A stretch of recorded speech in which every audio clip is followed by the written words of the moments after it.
Hey guys, this is Andy with Get Your Wellies. Welcome to the garden. Glad to see you again. Guys, it is really kind of nasty outside today. It is raining hard. It is just wet, nasty. Not a good day for gardening. However, we do have a few projects that need to be done in the house. So I'm going to update you on a few things and show you those. But first of all, why don't you get your wellies, meet me in the garden.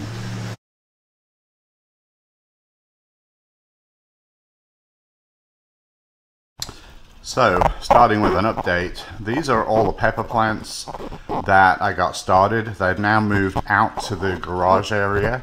It's a little cool at night sometimes.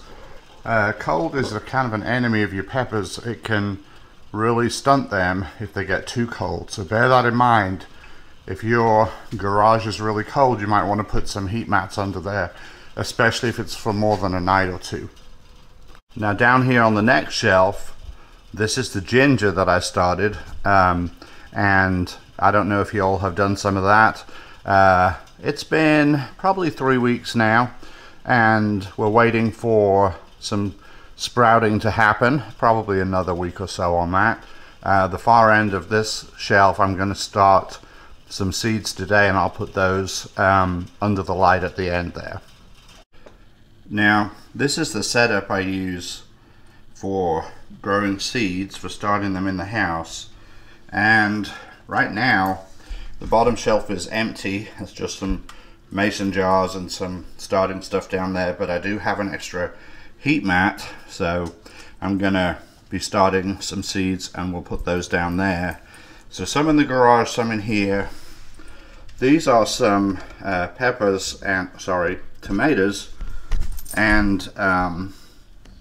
some eggplants. Some of these haven't come up yet, but mostly tomato starts, and those will be mostly for my garden, but a few of these are for other people. So those are coming along fairly well. These are some that I grew last year, the Black Seaman and Nebraska Wedding. Then also put some microtoms back here, and those are just starting to get a couple of those coming up. They are a little bit slower, and these are in soil this time, not in the AeroGarden. Speaking of AeroGarden, I still have microtoms in here. It is still producing flowers. However, the rate at which this plant is producing is definitely going down. So there are some tomatoes here. A few of these are red. Most of them are still green. Up top, got some red ones and a bunch more green ones. So what I would say about this plant, and you can tell just by looking at the leaves, we're starting to get where these leaves are aging. This plant is really past its prime. So my plan here is to take these plants out. All of these tomatoes can be put in a bowl and left on the table to turn red, and then of course you can eat those. They stay good on the plant for several weeks. So I will pick the tomatoes, then I'll take the plants out, and then I'm gonna use the AeroGarden to start some lettuce seeds, which I've actually done that on a previous video, and put them in the rail planters outside. So I'll link to that on the end screen. You can just click on that if you want to watch the rail planter video. So these plants will be about halfway grown when I put them outside. So I'll show you that. And that's about it. Just a few jobs to do around here. The weather has really been a problem so far this year. It's been very cold. We're still supposed to get another cold snap. We're about 3 weeks away now from our last frost date, around April 8th or so. So I'm going to get a few other things started. I will speed up through the process. I know some of us are excited about putting seeds in, but I know some of you don't want to just watch me plant seeds all afternoon, so I'll speed that process up for you. But now, if you haven't started your seeds, now is a good time to do it. It's not too late, even if you're not ready to put them out on the last frost date. That's okay. You can put them out a few weeks later. So, but if you are going to do tomatoes, peppers, things like that, the warmer weather things, then now you really need to think about getting those started. So, so join me as I do some of those chores today. So guys, as I usually do, let me give you a quick rundown over what we're going to plant today. Let's start with some sage, a very useful herb to grow in the garden. Mine, some of that comes back every year, sometimes some of it doesn't, so I'm putting some extra in. This is a marigold.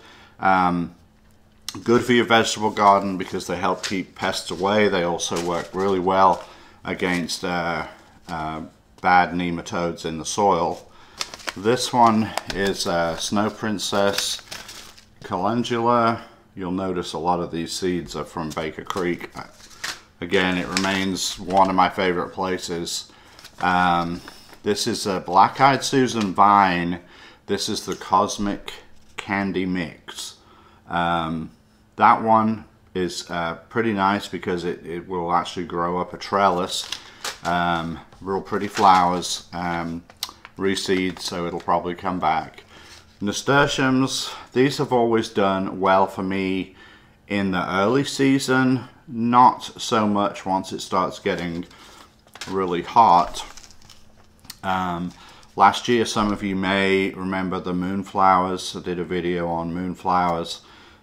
These are just really stunning, beautiful. So I want to try and didn't quite get the trellis the way I wanted it last year, but these moonflowers are, and these are actually available, by the way, just in the big box stores. This is Burpee. You can get them at Baker Creek, but you can get them a little cheaper in the big box. But I had visions of having a trellis covered in the white moonflowers for nighttime, and then the heavenly blue, which is a morning glory, same family that the moonflower's in. That one coming open in the morning, and so a white, a blue, and then a red, or kind of a pinkish red, but a red Sunrise Serenade is another moonflower. So I kind of was going for the red, white, and blue, little patriotic touch in the garden, but I didn't quite get that. So I'm going to grow all three of those to try and get that again this year. Sunflower, this one's Valentine. If you all can see the package there. These actually came from the UK when I was over there. I picked up some seeds and brought them back. No problem bringing back just a few packets of seeds. And these ones are same Sarah Raven is the company, but sunflower, and it's Black Magic. So a black flower. Black just really brings out the colors of everything else. So I just love black things grown in the garden. It's really kind of hard to find a whole lot of those though.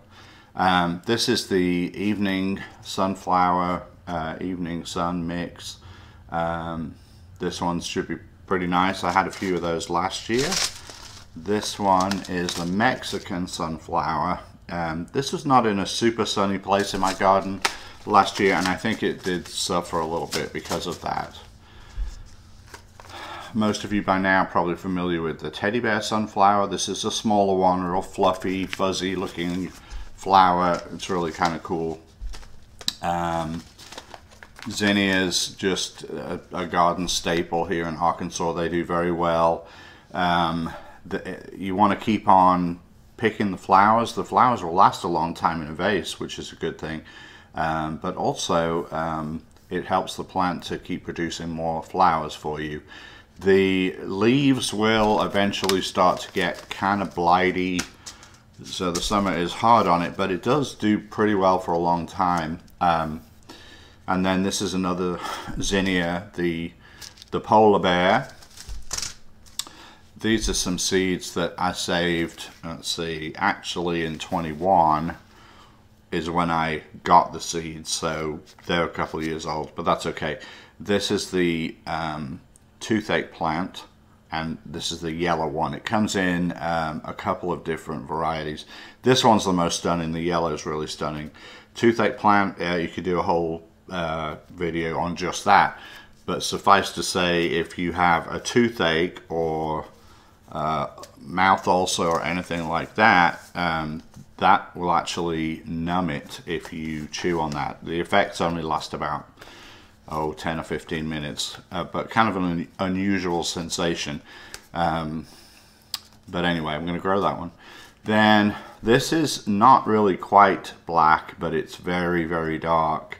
This is the dianthus, and my wife likes the flowering things. They of course attract pollinators, but it's black or almost black with a very pretty white edging to the petals. This marigold is the Jolly Jester. Mine last year were not super successful, and they were kind of small. I don't really know what was going on, but I'm going to try those again. They didn't, definitely didn't look as good as the picture, but could have been user error. This is called marigold. It's actually also known as Mexican mint, or yeah, sweet mace. So again, very pretty. This is going to flower later in the season, and something that you kind of get used to over time is you'll know in a certain place in your garden where you have, let's say, black-eyed Susans. In the case of my garden, I have some. I know that June is going to be their flowering month, and there's quite a bit of predictability about that.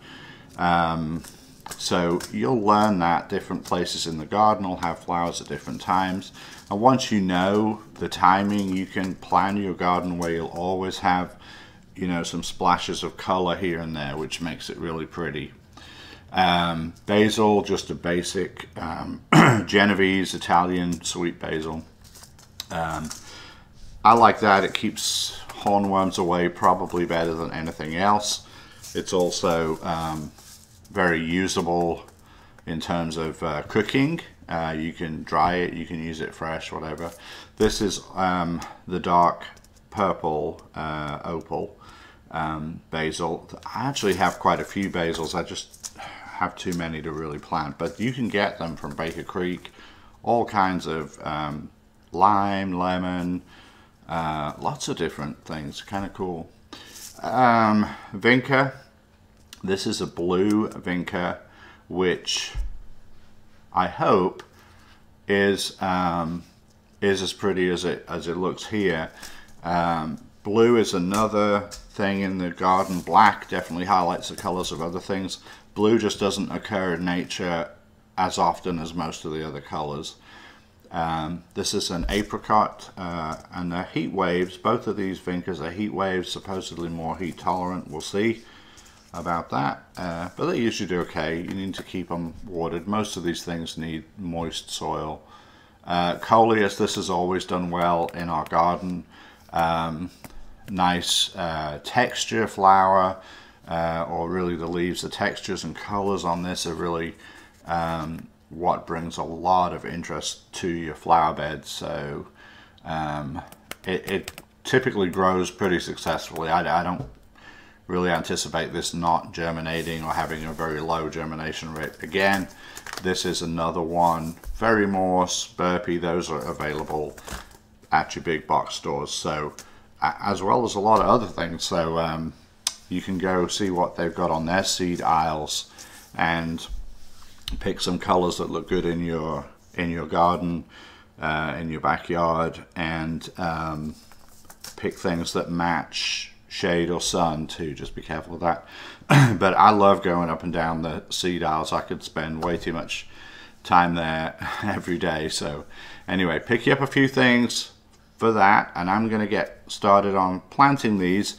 I wanted to show you the seed trays I'm using this time as well, because I've got something sort of a little bit different to try. So let's go take a look at that. So let's just take a look at the seed starting trays. So these are from Bootstrap Farmers. You can actually get these on Amazon though. The cells are kind of offset instead of being just in straight rows, and they have these, if you can see, let me see, if you can see this down the sides of these, you'll notice that there are slits down the side. You can see like down here, down the sides of each cell. In two sides of those there are slits, and that allows much more airflow, which gives you healthier roots. The roots will uptake water and nutrients, but they also uptake oxygen, so you want some of those to be exposed to the air. And when you're growing your seedlings, this will give them a much better start. We'll probably see when we take them out that the roots will be kind of hanging out the bottom here, hopefully. So let me get this filled with some soil, and then we will get started on planting some seeds.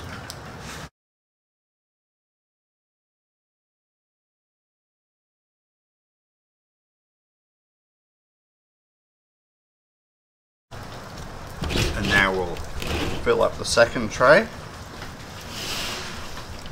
Of course, all that soil fell through the holes where the air pruning part is, so do it on a table so you don't waste any of that soil.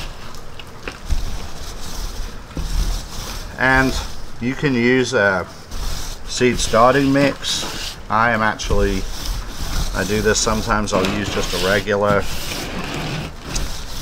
potting mix.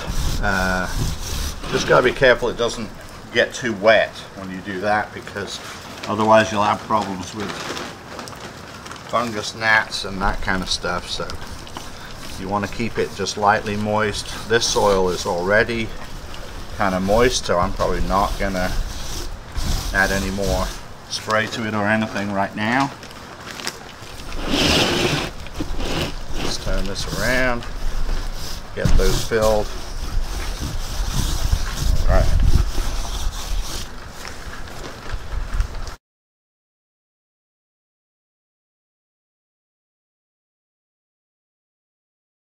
Okay, so now I'm going to start putting my seeds in, and the main thing here, just be sure, I'm doing a lot of different varieties in these two trays, so just be sure that you're planting them at the correct depth. The information's given on the seed package of how deep, how long they might take to germinate. All of those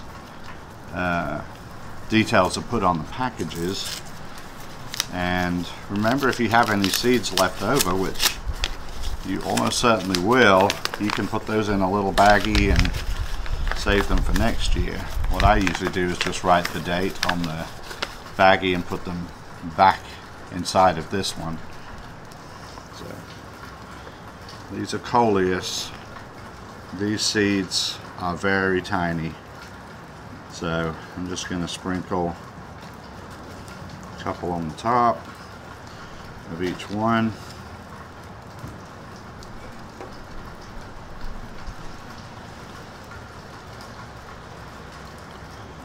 There we go. Now those don't need much covering at all. In fact, probably just like lightly pressed in there is fine for them. And you know, since a few of these are going to be just pressed in the surface, that's fairly typical of seeds that are really small. I may do a very light mist over these at the end here, and make sure they have a little moisture on them to get them going. I'll also go ahead and put a cover, the tent cover, over this. Now I went ahead and made some tags ahead of time. So let me just find that one. Okay, so here's the tag, and pop that one in there. Alright, next let's do the apricot finca.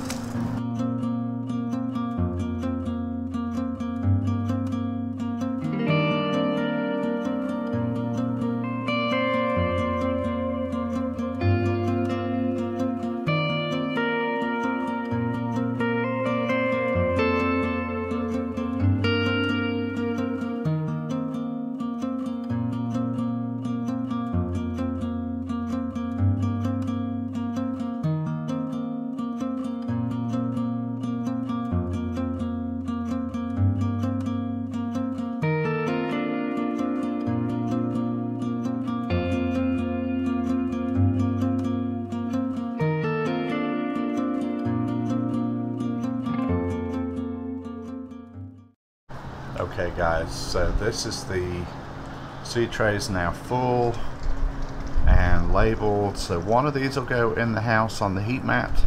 The other one is going to stay out here in the garage, and as it warms up over the next few days, that should get those seeds going. So we're going to do those, and then I'm going to finish some other chores in the house, get rid of the tomatoes, and we're going to start some lettuce. I'll probably do that on the next video. We'll see how we get along with that. Alright guys, so here we have one of the trays at the bottom. This is on a heat mat. I'm going to set that to about 75 just so it's a little warmer in here. Now the one out in the garage won't have a heat mat on it unless it gets really cold. But anyway, it'll take just a few days longer, but it's under a light. It'll be warm enough in there, I believe. Going to do a little watering here, and the job in hand right now is to take these tomatoes off of the vine right here. We'll put those in a bowl, and then I'm going to cut all of these plants out of here so we can make space for the next project, which will be the lettuce. Alright guys, so I'm just going to go ahead and pick these tomatoes so we can let them ripen right here in the bowl. You know, we could keep these going a bit longer, but the rate at which they're producing is just really getting a bit too slow at this point. So we'll cut our losses, take these fruits, and oh, I just squashed that one, so I eat it. Put these in here.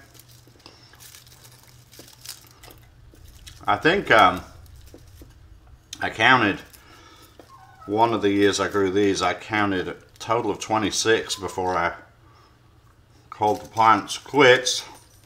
I think we've got more than that on here right now. So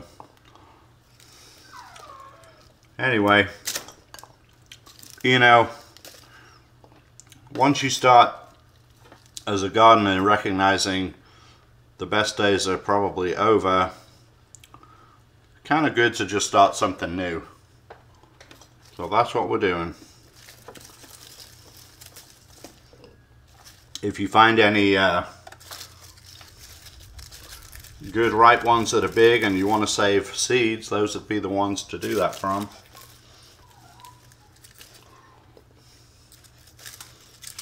Yeah, this plant's pretty crispy. I'm just dropping these dry leaves down on the ground, and actually, yeah, we got a few more. Those tiny ones, not going to worry about those.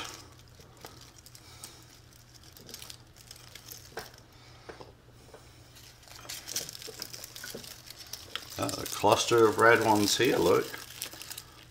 Pretty nice. A lot of these are actually ready to eat now. Microtoms, you either love them or you don't. They taste okay, but to me they're an indoor tomato. I think keeping them outside is just going to be hard to keep pests off of them and things like that. So to me, I love growing them in the winter time. That's what I'll keep doing. But I'm probably done with these unless some of those seeds come up to where I can try a few out there in the green stalk or something like that. I'm probably done with microtoms till next fall. Or this fall, I guess it would be now.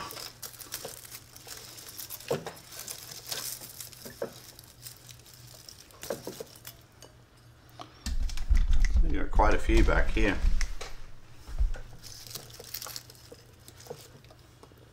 Well, we've got a little bit of cleanup to do here now, but that's okay. So I'm going to clean all this out. I'll leave the link to the lettuce seed starting. You can look at that. That'll be at the end, on the end screen.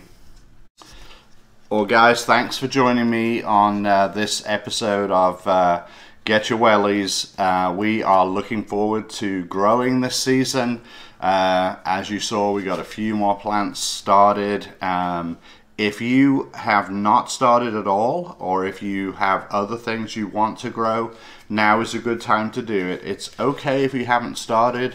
You're just going to be a little bit behind the curve, but here in Arkansas we have lots of growing days. As long as you're not in a short season, you'll be fine. You can still grow lots of things. Don't forget these seed trays from Bootstrap Farmer.